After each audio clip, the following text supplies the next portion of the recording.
రాష్ట్రంతో ఆఫీసుని తట్టినరు. Right, okay. రామరామోహన్ రెడ్డి గారు అంటే కోరెడ్డి గారి ఆర్గ్యుమెంటు, అదేవిధంగా పుల్లారావు గారు చెప్పారు, దుల్మెట్ల బాలరాజు గారు కూడా తమ ఆర్గ్యుమెంట్ చెప్పారు. ఏంటి గవర్నమెంటు ఇందాక మీడియా సమావేశం కూడా జరిగింది, మంత్రులు ఏం చేయబోతున్నారు? ఇతర కొంతమంది మేధావులు కూడా డిప్యూటీ సీఎంని కలిశారనేటువంటి వార్తలు కూడా, వాళ్ళు కూడా తమ అభిప్రాయాన్ని సెంట్రల్ యూనివర్సిటీ ప్రొఫెసర్ మన ఆరగోపాల్ గారు లాంటి వాళ్ళు కూడా కలిశారనే వార్తలు చూస్తున్నాం. పివి గారు, ముందుగా మీకు ప్యానల్ ఉన్న పెద్దలకి అండ్ బిగ్ టీవీ ప్రేక్షకులందరికీ కూడా గుడ్ ఈవినింగ్. సరే, ఒక వివాదం రహితమైనటువంటి దాన్ని వివాదంలోకి తీసుకొని వచ్చి రాజకీయంతో పబ్బం గడుపుకునేటటువంటి ప్రయత్నాలు ప్రతిపక్షాలు ఖచ్చితంగా చేస్తున్నాయి, చేయదలిచినాయి కూడా. అయితే వాస్తవాలు ఏందనేటటువంటి చెప్పాల్సిన బాధ్యత అధికార పక్షమైనటువంటి మా మీద ఉంటుంది. అయితే బాలరాజు గారు మాట్లాడినటువంటి దాంట్లో మరి వాళ్ళ పార్టీ లైనే అదనుకొని మాట్లాడారా, ఆయన సొంతంగా మాట్లాడినా నాకు తెలియదు. కానీ ఆయన యూనివర్సిటీ భూములను వాదిస్తుండే. ఇప్పుడు ఈ డిబేట్లో ఆయన యూనివర్సిటీ భూములు ఏమని మాట్లాడుతుండు. మీరు అధికారంలోకి వచ్చినాక 10 సంవత్సరాల నుంచి ఇటు హైకోర్టులో కానీ హైకోర్టులో ఇది ప్రభుత్వ భూమి అని చెప్పి మీరు కొట్లాడినరా, లేకపోతే హైదరాబాద్ సెంట్రల్ యూనివర్సిటీ భూమి అని చెప్పి కొట్లాడినారు కదా? ఒకదాని జవాబు అడుగుని ఫస్ట్. వాళ్ళు అధికారంలో ఉన్నప్పుడు ఏమని వినిపించారు? ఎందుకంటే రేవంత్ రెడ్డి గారు అంటే 15 నెలలు అయింది ఈ కేసు వేయబట్టి, బహుశా 15 సంవత్సరాల 15 years అయినట్టుంది. 2006 నుంచి పివి గారు 20 సంవత్సరాలు ఇంచుమించు. కాబట్టి ప్రభుత్వాలు ఏ ప్రభుత్వం అయినా, రాజశేఖర ప్రభుత్వమా, కేసీఆర్ గారి ప్రభుత్వమా, కిరణ్ కుమార్ రెడ్డి, రోసయ్య, రేవంత్ రెడ్డి, సెంట్రల్ సిటీ భూములు అని కోర్టులో ఆర్గ్యుమెంట్ జరిగిందా? ప్రభుత్వ భూమి అని ఆర్గ్యుమెంట్ జరిగిందా? అది కేసీఆర్ ప్రభుత్వం కూడా అదే వాదించిందా? లేదు ఈ సెంట్రల్ యూనివర్సిటీకి చెందాల్సినవి ఐఎంజీకి కట్టబెట్టాడు చంద్రబాబు ప్రభుత్వాన్ని వాదించారా అని?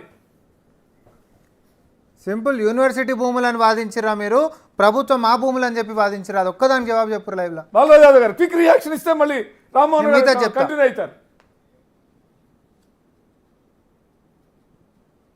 వినపడలేదా? నాకు వినిపించింది, అక్కడ లేదు. నేను ఒకటి చెప్తా, ఏంది ఆడ విషయం అని అంటే, అవి ప్రభుత్వ భూములు పివి గారు, ప్రభుత్వ భూమి. ఎందుకు అని అంటే, ఇక గిట్ల మాట్లాడతారని, అడ్డం దొడ్డం మాట్లాడతారని నేను ఆ రోజు ఉంటున్నటువంటి మరి పంచనామా కాగితాలు కూడా పట్టుకొని వచ్చిన. 3/2/2004 రోజు, ఈరోజు అసలు హెచ్సియుల యూనివర్సిటీల విద్యార్థులందరూ కొట్లాడుతున్నటువంటి దాంట్లో మొదటిగా రావాల్సినటువంటి స్పష్టత ఏంటిది అని అంటే, ఆ 400 ఎకరాలు మావని కొట్లాడుతుండ్రా, వన్యప్రాణులకు హాని జరుగుతుందని కొట్లాడుతురా? ఏ అంశం మీద కొట్లాడుతుర్రు? ఏ అంశం మీద మీరు కొట్లాడిపిస్తుర్రు? ఏ అంశం మీద పిల్లల్ని రోడ్డు మీద కూర్చోబెట్టారు? ఈ రెండిట్లలో ఏదో ఒకటి ఉండాలి. ఏ దాని గురించి కొట్లాడుతుర్రో చెప్తే నేను దాని మీద స్పష్టతనిస్తా. ఒకవేళ 400 ఎకరాల గిట్ట మావని ఉత్తగానే వేగంగా మనం మాట్లాడితే చెల్లదు కదా. అట్లాంటప్పుడు యూనివర్సిటీ పిల్లలందరూ కూడా స్టూడెంట్ కూడా ఆ భూములు మావే అని కొట్లాడుతున్నారు. మీరు అడిగినప్పుడు చెప్పరా, మీరు అడిగినప్పుడు మాట్లాడలా. రామ్మోహన్ గారు మీరు మిమ్మల్ని క్వశ్చన్ అడిగినప్పుడు మా రియాక్ట్ అయి ఉంటే బాగుండేది. రామ్మోహన్ గారు కంటిన్యూ అయ్యాక మీకు ఇస్తాను.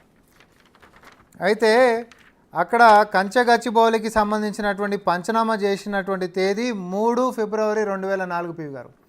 3 ఫిబ్రవరి 2004 రోజు చేసినటువంటి దాంట్లో డిమార్కేట్ చేసి హ్యాండ్ ఓవర్ హైదరాబాద్ సెంట్రల్ యూనివర్సిటీకి సంబంధించినటువంటి రిజిస్ట్రారు ఆయన పొజిషన్ని రాష్ట్ర సర్కార్కి 534 ఎకరాలు హ్యాండ్ ఓవర్ చేసినటువంటి దాని అధికారిక కాగితం ఇది. మనం నోటితోటి ఇది మాదే అంటే చెల్లదు. మీ ఇంటిని కూడా నేను నాదే అనేసేయచ్చు, చెల్తుందా? ఓ డాక్యుమెంట్ ఉండాలి, ఆ డాక్యుమెంట్ మీ పేరు మీద ఉందా, నా పేరు మీద ఉందా అనేది చెల్లుబాటు కావాలని అంటే అధికారిక ధ్రువపత్రం ఉండాలి కదా. అధికారికంగా ధ్రువపత్రం అనేటటువంటిది కొన్ని కాగితం తెచ్చిన మీ అందరు కూడా ఇస్తాం. మీరు అందరు దీనికి ఏమైనా ఏకీభవించకపోతే ఏమంటే కోర్టులే ఉన్నాయి. అయితే నేను అడిగినటువంటి ప్రశ్నను ఎందుకు అడిగినా అంటే, నేను కావాలని గత 10 సంవత్సరాల నుంచి కూడా ఈ 400 ఎకరాలు కూడా ప్రభుత్వ భూమి అని చెప్పి వాదించినటువంటి గత ప్రభుత్వము ఈరోజు యూనివర్సిటీ భూమి అనేటటువంటి దాంట్లో కేవలం రాజకీయం తప్ప ఇంకోటి ఏమైనా ఉందా? దానికి ఆయన కావాలనే జవాబు చెప్పలే. ఈరోజు వచ్చి యూనివర్సిటీ భూములను ఎట్లా గుంజుకుంటారని చెప్పి మాట్లాడుతుండు.